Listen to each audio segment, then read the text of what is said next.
राज्यों पर केंद्र की सरकार बोझ बढ़ा रही है। केंद्र प्रायोजित योजनाओं में घटाकर मात्र 60% देती है। यही हो रहा है इनका परिवर्तन। राज्य पर बोझ बढ़ा रहे हैं।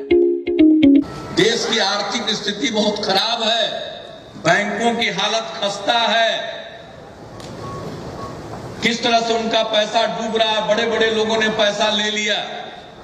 एक आध उदाहरण सामने आया, ऐसे अनेकों होंगे जो बैंक का पैसा लेकर बैठे हुए हैं। बैंकों की हालत खराब है, इकोनॉमी के सुधार की गुंजाइश नहीं है। राज्यों पर केंद्र की सरकार बोझ बढ़ा रही है।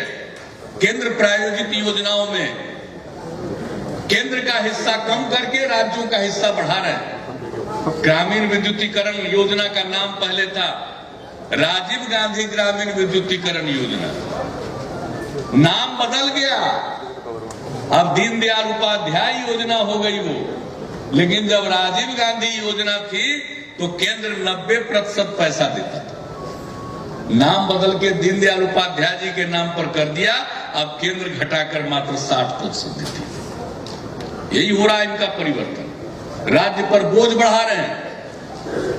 मनरेगा जैसी योजनाओं पर ध्यान नहीं है, प्रधानमंत्री ग्राम सड़क योजना पर ध्यान नहीं है। तो इस तरह से जो आम लोगों की जरूरत को पूरा करने वाली योजनाएं थी उस पर उनका ध्यान नहीं है। देश की अर्थव्यवस्था भी चरमरा रही है, वायदे पूरे नहीं हो रहे हैं। तो ऐसी स्थिति में इनके पास एक ही सब उपाय है कि समाज को बांटो, धर्म और मजहब के नाम पर लोगों को बांटो। कभी लव जिहाद, कभी घर वापसी, कभी गोमांस का मुद्दा, और आज देशभक्ति के नाम पर लोगों को गुमराह करने की कोशिश करते हैं। अरे इस देश में कौन देशभक्त नहीं? जो देशभक्त नहीं है उसको देश में रहने का अधिकार नहीं। लेकिन देशभक्ति का सर्टिफिकेट देने वाले आप कौन?